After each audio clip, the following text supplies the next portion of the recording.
सोचिए, क्या हो अगर किसी को भविष्य देखने की शक्ति मिल जाए, लेकिन एक शर्त के साथ कि वो इसका इस्तेमाल सिर्फ और सिर्फ 2 बार कर सकता है। चतुर नाई की कहानी बस इसी एक सवाल के इर्द गिर्द घूमती है। ये कहानी है ताकत की, गुरूर की और उन फैसलों की जो हमारी जिंदगी को हमेशा के लिए बदल देते हैं।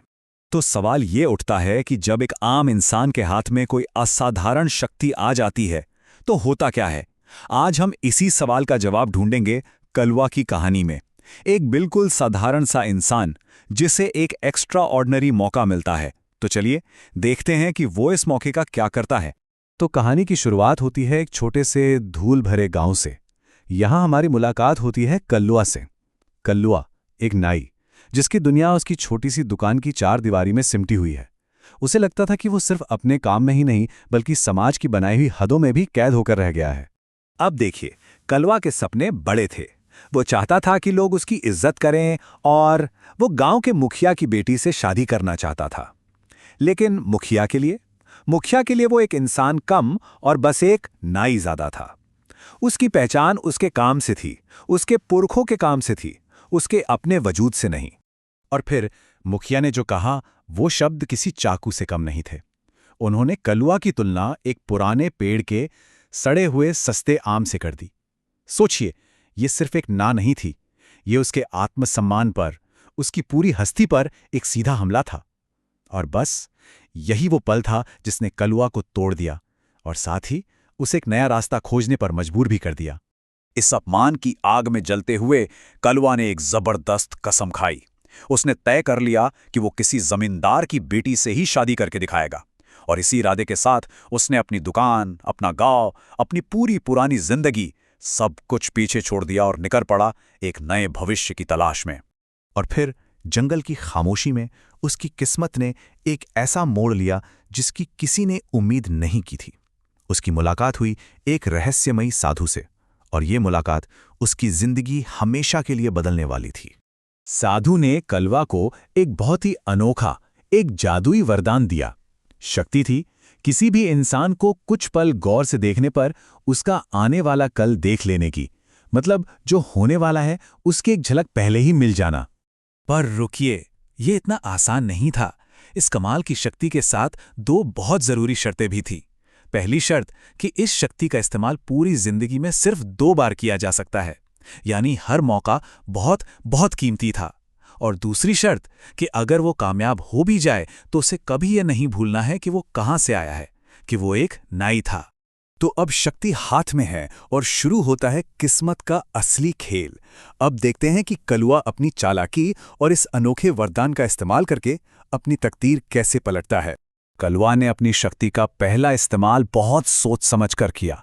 वो एक नए गांव पहुंचा और वहां उसने अपनी शक्ति से देखा कि एक अमीर जमींदार रमेश के साथ एक जमीन के सौदे में धोखा होने वाला है।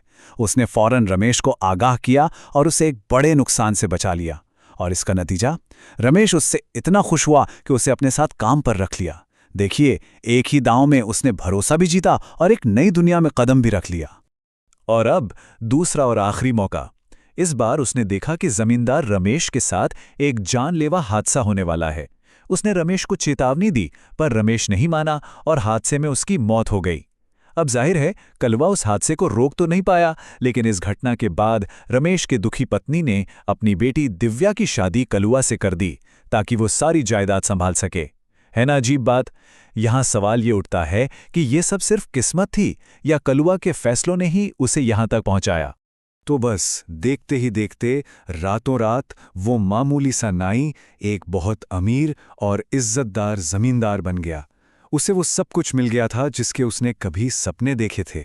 लेकिन हर चीज की एक कीमत होती है और इस कामयाबी की कीमत वो अभी तक समझ नहीं पाया था। और यहीं से कहानी बदलनी शुरू होती है।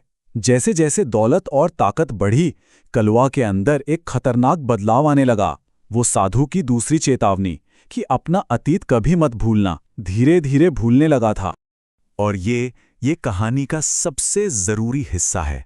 कलवा ने सिर्फ अपनी हैसियत नहीं बदली थी, उसने अपना पूरा किरदार ही बदल लिया था। वो अब खुद वैसा ही घमंडी और जालिम बन गया था जिनसे वो कभी नफरत किया करता था। कहते हैं ना, ताकत इंसान का चरित्र बनाती नहीं है, बल्कि उसका असली चरित्र सबके सामने ले आती है। और इस जुल्म का सबसे बड़ा शिकार बनी उसकी अपनी पत्नी दिव्या। वो उसके साथ एक नौकरानी जैसा बर्ताव करने लगा। दिव्या की हालत इतनी खराब थी कि उसने अपनी मां से कहा, इन्होंने तो मेरा जीना हराम कर रखा है। ये एक लाइन ही कलवा के अंदर के अंधेरे को बताने के लिए काफी है। अब पूरी तरह से हताश होकर दिव्या और उसकी मां मदद के लिए गांव में आए एक नए साधु के पास पहुंचती हैं। उन्हें इस बात का अंदाजा भी नहीं था कि कर्म का पहिया घूम चुका है और अब वो कलवा के दरवाजे पर दस्तक देने वाला है। और फिर अतीत लौटकर आता है। एक दिन कलुआ के दरवाजे पर एक मेहमान आता है और उसे देखकर कलुआ के पैरों तले जमीन खिसक जाती है। वो था उसके पुराने गांव का मुखिया, वो अकेला इंसान जो कलुआ का सबसे बड़ा राज जानता था। अब कलुआ की पूरी दुनिया दांव पर लग चुकी थी। माहौल में एक अजीब सा तनाव है। कलुआ को ये समझ आ गया है कि उसकी ये नई जिंदगी, उसकी दौलत, उसकी इज्जत, सब कुछ एक झटके में बिखर सकता है। सवाल ये है कि क्या उसका राज सबके सामने आ जाएगा?